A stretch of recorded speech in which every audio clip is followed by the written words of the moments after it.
इस कहानी के शुरुआत में हम लोग एक कपल को देखते हैं। कुछ लड़के उनका पीछा कर रहे होते हैं और ये लोग उन दोनों को पकड़कर जान से मार देना चाहते थे। इन तीनों में से जो कि इनका लीडर है, उसका नाम चीन है, वो उस लड़की के बॉयफ्रेंड को पकड़ लेता है और ये लोग मिलकर उसे बड़ी बेरहमी से मारते हैं। उस लड़के को मारने के बाद ये तीनों लड़की के पीछे लग जाते हैं। इसके बाद ये तीनों उस लड़की को पकड़ लेते हैं और ये लोग उसे मार देते हैं। यहीं पर मूवी का सीन चेंज होता है और हम एक गांव में एक कपल को देखते हैं और ये लोग जंगल में रहते हैं। नदी के किनारे ये लोग मछली पकड़ रहे थे। लड़की का नाम बुआ है और ये लड़की गूंगी है। इसके साथ जो लड़का है उसका नाम जॉन है। ये दोनों एक दूसरे से शादी करना चाहते हैं और ये दोनों आपस में प्यार करते हैं। जब ये लोग मछलियाँ पकड़ने के बाद अपने गाँव में जाते हैं तभी कुछ लड़के इनके तरफ पत्थर फेंकते हैं और इन्हें पत्थर मारकर वहाँ से भाग जाते हैं। पत्थर लगने की वजह से बुआ के सर से खून निकलने लगता है। इसके बाद बुआ अपने घर पर जाती है। उसकी मॉम उसके सर पर कुछ दवाइयाँ लगाती है, लेकिन अचानक बुआ रोने लगती है क्योंकि उसे अपने डैड की याद आ रही थी और वो उन्हें मिस करती है। यहीं पर हमें ये बात पता चलती है, बुआ का फादर इन लोगों को छोड़कर किसी दूसरी औरत के साथ रहता है। इसके बाद बुआ की मॉम जॉन के पास आती है और वो उससे कहती है तुम्हें बुआ से दूर रहना चाहिए क्योंकि ये लड़की तुम्हारे लायक नहीं है, क्योंकि ये बोल नहीं सकती है। मेरी बेटी तुम्हारे फैमिली के साथ नहीं रह पाएगी क्योंकि तुम्हारे फैमिली वाले इसे एक्सेप्ट नहीं करेंगे। लेकिन जॉन बुआ के माँ से ये कहता है मुझे इन बातों से कोई फर्क नहीं पड़ता है और मैं बुआ से बहुत प्यार करता हूँ और मैं उसी से शादी करूँगा। इसके बाद जॉन अपने घर में जाता है और वो अपनी मॉम से बातें करता है। जॉन के माँ बाप उसे समझाते हैं तुम्हें बुआ का साथ छोड़ देना चाहिए और अगर तुमने बुआ से शादी कर ली तो हमारी बदनामी पूरे गांव में हो जाएगी। लेकिन जॉन अपने माँ बाप की बातें नहीं मानता है और वो यहाँ से उठकर चला जाता है। इसके बाद हम कुछ लड़कों को देखते हैं जो कि एक होटल में बैठे होते हैं। तभी वहाँ पर एक वेट्रेस आती है। उस वेट्रेस को ये तीनों घूरते हैं और उसे छेड़ने लगते हैं। इन तीनों के ऐसा करने पर उस लड़के को बहुत गुस्सा आता है और वो इनके लीडर को थप्पड़ मार देती है।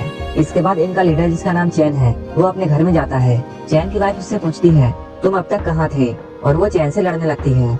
चैन की वाइफ उससे कहती है तुम हमेशा अपने दोस्तों के साथ घूमते रहते हो और तुम्हारी हरकतें भी अच्छी नहीं है। इधर हमें फिर से जॉन और बुआ दिखाई देते हैं। ये लोग मछली पकड़ने के लिए एक नदी में जाते हैं। ये लोग मछली पकड़ने के बाद उसे पकाकर मजे से खाते हैं और ये लोग एक दूसरे के साथ काफी अच्छा वक्त गुजारते हैं। इसके बाद हम लोग कुछ लड़कों को देखते हैं जो कि एक औरत की मछलियाँ चुराकर भाग रहा होता है। इसके बाद ये लोग बैठकर उन मछलियों को खाते हैं। ये लोग आपस में कुछ डिस्कस कर रहे थे। तभी इन लोगों को जॉन और बुआ दिखाई देते हैं। जॉन और बुआ गाँव की तरफ जा रहे होते हैं, लेकिन ये तीनों उनका रास्ता रोक लेते हैं। ये तीनों इन लोगों के साथ बदतमीजी करने लगते हैं और उन्हें मारने लगते हैं और इनकी पकड़ी हुई मछलियाँ भी लूट लेते हैं। लेकिन उस वक्त वहाँ पर चैन की वाइफ आ जाती है और इन तीनों को वहाँ से भगा देती है और उन दोनों को भी अपने गांव भेज देती है। ये दोनों सेफली अब अपने घर पहुँच चुके थे। इसके बाद हम लोग एक लड़की को देखते हैं और वो बौना आदमी केला चुराकर भाग रहा होता है। उसी वक्त रास्ते से बुआ भी आ रही होती है और उसके हाथ में भी केले होते हैं। लेकिन बुआ ने उन केलों को नहीं चुराया था, बल्कि उसने केले खरीदे थे। लेकिन उस दुकानदार को ऐसा लगता है जैसे बुआ ने उसके दुकान से इन केलों की चोरी की है और वो बुआ के पास जाकर उन केलों को छीन लेती है और उसे मारने लगती है और वो उसे गाली देकर उसकी इंसल्ट करती है। लेकिन बुआ गूंगी थी, इसलिए वो उसे कुछ भी नहीं बता पाती है। वो कहना चाहती थी उसने इन केलों को खरीदा है, लेकिन बुआ बोल भी तो नहीं सकती थी और वो रोने लगती है। इसके बाद वो अपना बिखरा हुआ सामान वहाँ से उठाती है और वहाँ से जाने लगती है। अगले सीन में हम लोग जॉन की मदर को देखते हैं जो कि बुआ के माँ से मिलने आई है और वो उनसे कहती है तुम अपनी बेटी को संभाल लो क्योंकि तुम्हारी बेटी की वजह से हमारे गांव में बहुत बदनामी हो रही है, क्योंकि इस गांव में कोई भी बुआ को पसंद नहीं करता है और उसकी गूंगी होने के कारण सब लोग उसे एक मनहूस लड़की मानते हैं और ये सुनकर उसे बहुत बुरा लगता है। लेकिन रियल में बुआ एक बहुत अच्छी लड़की है और वो दिल की बहुत साफ है। इसके बाद बुआ अकेले एक जगह पर जाती है और वहाँ बैठकर रोने लगती है क्योंकि सारे लोग उसकी बेइज्जती करते थे। तभी वहाँ पर जॉन आता है और वो बुआ को रोते हुए देखकर उसे चुप करता है और अपनी बातों से उसका मूड अच्छा कर देता है। इसके बाद ये दोनों नदी किनारे जाकर मछली पकड़ना शुरू कर देते हैं। तभी वहाँ पर उन 3 बदमाशों में से 2 लोग आ जाते हैं और वो लोग बुआ को पकड़कर जंगल की तरफ ले जाते हैं। तभी जॉन भी उनका पीछा करते हुए वहाँ आ जाता है और बुआ को बचाने के लिए इन लोगों से लड़ाई करने लगता है। इन लोगों की फाइट शुरू हो जाती है, लेकिन ये लोग 3 थे, इसलिए जॉन इन तीनों का मुकाबला नहीं कर पा रहा था और ये तीनों लोग मिलकर जॉन को बहुत मारते हैं। इसके बाद चैन बुआ को पकड़ता है। इसके बाद वो जॉन के सामने ही उसके साथ वो जबरदस्ती करता है। वो तीनों मिलकर इन दोनों के साथ बहुत बुरा करते हैं। अब ये तीनों इन दोनों को मारना चाहते थे, लेकिन बुआ इन लोगों से रिक्वेस्ट करती है कि वो इन्हें जान से ना मारे और बुआ इन तीनों से हाथ जोड़कर विनती कर रही होती है। वो अपनी जिंदगी के लिए इन तीनों से भीख मांगती है, लेकिन इन तीनों बदमाशों को उस पर रहम नहीं आता है और ये लोग उसे मार देते हैं। इसके बाद ये तीनों जॉन और बुआ को मारकर जमीन में दफना देते हैं। अब रात हो चुकी है। इसके बाद हम बुआ की माँ को देखते हैं और बुआ की माँ अपने बेटी के लिए इंतजार करने लगती है, लेकिन इन्हें अब तक कुछ भी पता नहीं था कि बुआ के साथ क्या हुआ है। जब पूरी रात इंतजार करने के बाद बुआ घर पर नहीं आती है, तब बुआ की माँ जॉन के घर पर जाती है और उनसे उसके बारे में पूछती है। तब इन सबको ये पता चलता है उनका बेटा भी अब तक घर वापस नहीं आया है। इसके बाद सारे फैमिली वाले मिलकर उस नदी के किनारे जाते हैं, लेकिन वहाँ पर भी इन दोनों का कोई नामो निशान नहीं था। लेकिन तभी इन लोगों को एक औरत मिलती है। उस औरत से ये लोग अपने बच्चों के बारे में पूछते हैं। वो औरत इन लोगों को बताती है, मैंने उन दोनों को जंगल की तरफ भागते हुए देखा था और उनके पीछे वो तीनों बदमाश लड़के लगे हुए थे। इसके बाद उन दोनों के पेरेंट्स चैन के पास जाते हैं और वो उससे अपने बच्चों के बारे में पूछते हैं, लेकिन चैन उन लोगों को कुछ भी नहीं बताता है और वो इन लोगों का इंसल्ट करके उन्हें यहाँ से भगा देता है। इसके बाद दोनों फैमिली वाले पुलिस के पास जाते हैं और वो लोग अपने बच्चों की कंप्लेंट रिपोर्ट लिखाते हैं, लेकिन इन लोगों के पास कोई भी सबूत नहीं था, इसलिए पुलिस भी इन लोगों की कोई मदद नहीं कर पाती है। इसके बाद ये लोग निराश होकर अपने घर वापस आ जाते हैं। बुआ की माँ घर आकर रोने लगती है क्योंकि ये लोग बहुत गरीब थे, इसलिए इनकी मदद कोई भी नहीं करता है। इसके बाद हम लोग इन तीनों में से एक लड़के जिसका नाम ली है उसे देखते हैं और वो जंगल की तरफ जा रहा है। वो काफी दुखी था क्योंकि जॉन और बुआ के साथ गलत करके उसे बहुत गिल्टी फील हो रहा था। लेकिन तभी उसके दोनों दोस्त वहाँ आते हैं और वो उससे पूछते हैं, तुम इतना उदास क्यों हो?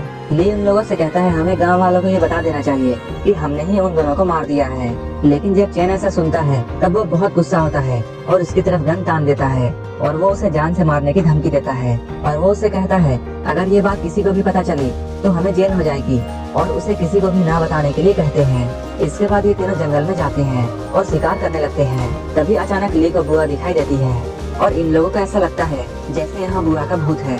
इसके बाद ये तीनों डरकर वहाँ से भाग जाते हैं। इसके बाद ये तीनों रात में एक जगह पर मिलते हैं। हम लोग देखते हैं वहाँ कुछ लड़कियाँ भी होती हैं। इन लोगों ने यहाँ काफी ड्रिंक किया था और ये सारे लोग बहुत नशे में होते हैं। इसके बाद ये तीनों अपने घर जाने लगते हैं, लेकिन इन तीनों को एक एक करके बुआ दिखाई देती है, जिसकी वजह से ये तीनों बहुत डर जाते हैं। कुछ वक्त के बाद इन तीनों को बुरे सपने आने लगते हैं। इसके बाद हम लोग अगले दिन ली को देखते हैं जो कि जंगल में शिकार करने के लिए गया है, लेकिन अचानक कोई उसे मार देता है। इसके बाद हम लोग इन तीनों में से दूसरे को देखते हैं। उसे भी बहुत डरावने सपने आने लगते हैं। इसके बाद वो अपने गॉड के पास जाता है और वो पूजा करने लगता है क्योंकि उसे ऐसा लगता है जैसे गॉड उसे बुरी आत्माओं से बचा लेंगे। इसके बाद हम लोग चैन को देखते हैं जो कि अपने घर पर होता है और उसे भी काफी डरावने सपने आते हैं। अगले दिन इन तीनों में से एक आदमी मछली पकड़ने के लिए जाता है, लेकिन तभी कोई उसे मार देता है। अब इन तीनों में से सिर्फ एक ही आदमी जिंदा है और वो चैन है। जब ये रात में अपने घर में आराम से सो रहा था, तभी उसे कुछ आवाजें सुनाई देती हैं। उसकी आंखें खुल जाती हैं और वो उस आवाज का पीछा करते हुए आगे जाने लगता है। तभी अचानक उसे बुआ दिखाई देती है। वो चाकू लेकर बुआ की तरफ मारता है। जब वो पास जाकर देखता है तब वो पाता है वो बुआ नहीं बल्कि उसकी वाइफ थी। ये देखकर वो बहुत सैड होता है और वो चिल्लाकर रोने लगता है। वो यहाँ पर शोक मना ही रहा होता है, लेकिन तभी कोई पीछे से आता है और उसे मारकर बेहोश कर देता है। अगले दिन जब चैन को होश आता है तब वो देखता है उसे किसी ने बांध दिया है और उसके गले में भी एक रस्सी बंधी होती है। यहीं पर बुआ और जॉन एक साथ आते हैं। यहीं पर हमें ये बात पता चलती है कि ये दोनों उस वक्त नहीं मरे थे बल्कि जिंदा थे। इसके बाद ये लोग चैन को सब कुछ बताते हैं, आखिर ये लोग कैसे बचे। इसके बाद मूवी फ्लैशबैक में जाती है और हमें दिखाया जाता है इन तीनों ने जॉन और बुआ को दफना दिया था, लेकिन थोड़ी ही देर बाद वहाँ पर जोरों की बारिश होने लगती है, जिसकी वजह से जॉन होश में आ जाता है। इसके बाद वो बुआ के पास जाता है और उसे भी कब्र से बाहर निकाल लेता है और यहाँ पर ये दोनों बच जाते हैं। ये दोनों चैन को बताते हैं इन्होंने ही उसके दोनों साथियों को मार दिया है।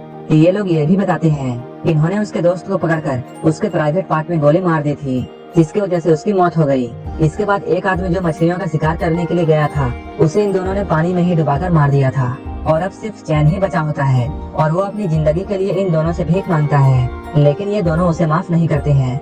इसके बाद ये दोनों मिलकर उसे रस्सी से लटका देते हैं और थोड़ी देर बाद चैन की मौत यहीं पर हो जाती है। ऐसा करके ये दोनों अपना बदला ले लेते हैं और यहीं पर